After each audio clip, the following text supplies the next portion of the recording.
अस्सलाम वालेकुम बच्चों, बहुत बहुत स्वागत है आप लोगों का इस यूट्यूब चैनल में। आज हम पढ़ने वाले हैं सुंदर सी ऐसी कविता जिसका नाम है सब चढ़ा दो वहाँ। सब चढ़ा दो, सब कुछ जो भी है हमारे पास सब वहाँ पर चढ़ा देना है, दे देना है। क्या देना है? ठीक है, वो क्या है देखते हैं। डॉक्टर विष्णु सक्सेना जो कि हमारे कवि हैं, उनका जन्म हुआ है 12 जनवरी 1959 को सदाहतपुर उत्तर प्रदेश में। रचनाएं उन्होंने क्या किए हैं वो सब दी गई है, हम नहीं पढ़ेंगे, आप लोग पढ़ लीजिए। परिचय देखते हैं कि विष्णु सक्सेना जी की कृतियाँ को विविध पुरस्कार प्राप्त हुए हैं। उन्होंने जितना भी कुछ लिखा है, विविध कृतियाँ, अलग अलग प्रकार की उन्होंने रचनाएं की है, उनको बहुत सारे अवार्ड्स भी मिले हैं। और बाकी का आप लोग पढ़ लीजिए कि क्या है। अब हम चलते हैं कि कविता की ओर। कविता हमें क्या बताती है?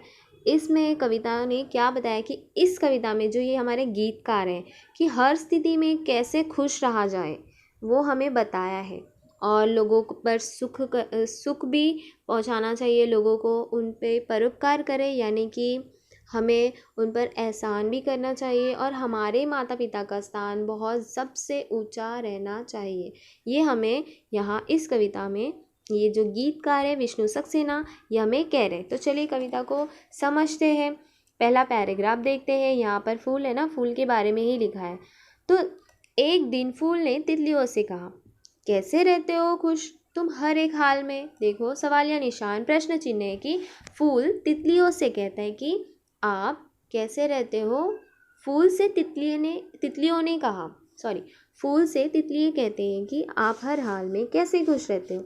तो फूल एक सुंदर सा ऐसा जवाब देता है। देखिए क्या है कि फूल बोला कि खुशबू लुटाता हूँ मैं जबकि रहता हूँ कांटों के जंजाल में। हम लोग देखते हैं, देखो यहाँ पर भी ये कौन है, गुलाब का फूल है, बहुत ही ज़्यादा खिला हुआ है, स्माइली है ना।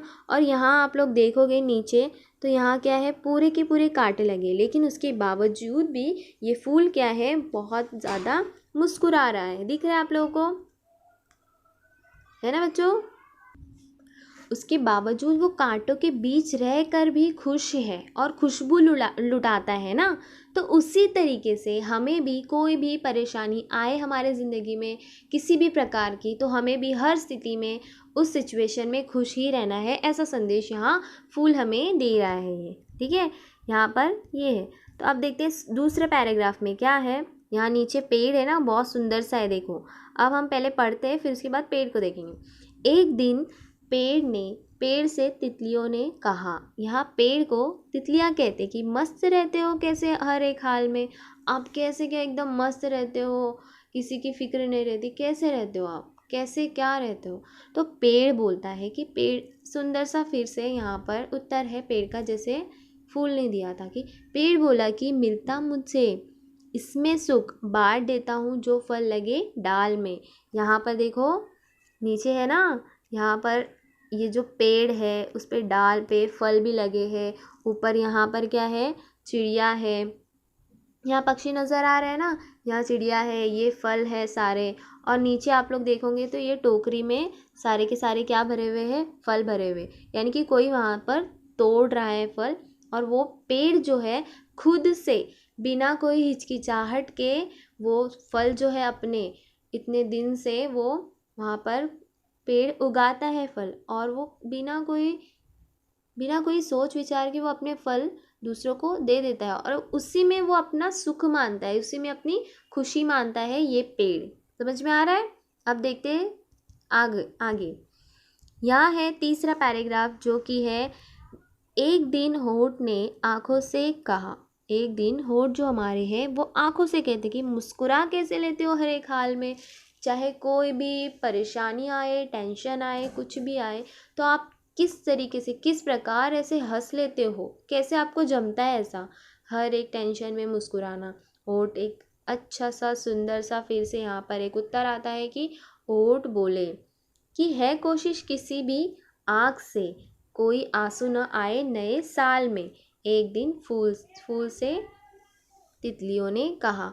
यहाँ जो हमारे होठ हैं वो कहते हैं कि यहाँ नए साल जो आने वाला है हमारा, वहाँ पर किसी की भी आँख से आंसू ना आए, इसीलिए मैं हर टाइम, हर वक्त, हर सिचुएशन में मुस्कुराते रहता हूँ। ठीक है, यहाँ पर देखो मुस्कुराहट बहुत ज़्यादा ज़रूरी है, हमें भी मुस्कुराना ज़रूरी है और मुस्कुराते ही रहना चाहिए, क्योंकि अगर हम मुस्कुराते हैं तो उससे हमारा चेहरा भी खिल जाता है और हम अच्छा फील करते हैं और अच्छे दिखने भी लगते हैं। तो इसीलिए अच्छा है कि मुस्कुराए हम। जैसे आप लोग फेस देख रहे हो ना, ये सामने कितना अच्छा लग रहा है। अगर हम सैड रहेंगे तो अच्छा लगता है क्या? बिल्कुल नहीं। इसलिए हमेशा मुस्कुराते रहना ज़रूरी है। चलिए अब देखते हैं, ये तो हो गया। अब ये हमारा लास्ट पैराग्राफ, अंतिम कड़वा जिसे कहेंगे। एक दिन मैंने पूछा सृजनहार से, सृजनहार जो कि सृष्टि निर्माता, ये जो दुनिया को बनाने वाला, जो कि गॉड, अल्लाह, भगवान जिसे कहते हैं, तो वो कहते हैं कि एक दिन मैंने पूछा सृजनहार से। गीतकार जो हमारे, वो सृजनहार से पूछते हैं कि आप आपसे भी बड़ा कौन है इस काल में, इस काल में, ये जो काल है, ये जो संसार का टाइम है, इस टाइम में आपसे बढ़कर और कोई है क्या? तो बोले, सृजनहार कहते हैं, भगवान जो है, गॉड, अल्लाह, वो कहते हैं माँ बाप से है ना कोई बड़ा। माँ बाप से क्या है? कोई भी बड़ा नहीं है। तो माँ बाप से है ना कोई बड़ा, इस काल में, इस टाइम में माँ बाप से बढ़कर कोई भी नहीं है। सब चढ़ा दो वहाँ जो रखा थाल में पड़ा। आपके थाल में जो कुछ चीज़ें रखी हुई सारी की सारी माँ बाप के चरणों में अर्पण कर दो, माँ बाप के चरणों में डाल दो। ऐसे यहाँ हमारे गॉड कह रहे हैं, यहाँ अल्लाह कह रहे हैं कि माँ बाप से बढ़कर कोई नहीं है। और असल में सही देखा जाए तो सच में माँ बाप से बढ़कर कोई नहीं। जितना प्यार हमारे माँ बाप करते हैं हमारे लिए, जितना कुछ करते हैं चीज़ें बिना कोई उम्मीद रखे हमसे, सिर्फ उनकी उम्मीद इतनी रहती कि हम पढ़ लिख के बड़े इंसान बने, तो उनकी उम्मीदों पे खरा उतरे हम भी। तो यहाँ पर ये संदेश दिया है विष्णु सक्सेना ने। तो आप लोगों को ये वीडियो अच्छा लगा होगा तो वीडियो को लाइक करिए और चैनल को सब्सक्राइब करिए। अल्लाह हाफिज़।